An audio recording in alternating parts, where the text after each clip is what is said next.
বিশ্বব্যাপী বাবা মায়েদের মানসিকতার এক উল্লেখযোগ্য পরিবর্তন দেখা যাচ্ছে।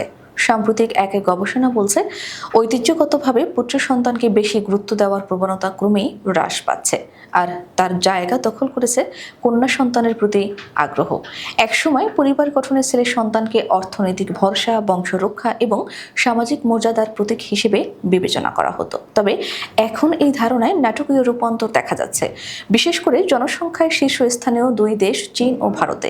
বিশেষজ্ঞদের মতে, কন্যা সন্তানদের সাধারণত যত্নশীল পরিবারের সঙ্গে ঘনিষ্ঠ ও সহজে নিয়ন্ত্রণযোগ্য হিসেবে বিবেচনা করা হয়। ব্রিটেনে ছেলেদের মধ্যে বেকারত্ব, অপরাধ প্রবণতা ও শিক্ষা বিচ্যুতি বেড়ে যাওয়ায় অনেক পরিবার কন্যা সন্তানকে নিরাপদ ভবিষ্যৎ মনে করছেন। একসময় কন্যা সন্তানকে বোঝা মনে করা হতো, আজ সেই ধারণার বদল ঘটছে। সমাজ, সংস্কৃতি ও অর্থনীতির বিবর্তনে মেয়ে শিশুর গুরুত্ব বাড়ছে প্রতিনিয়ত।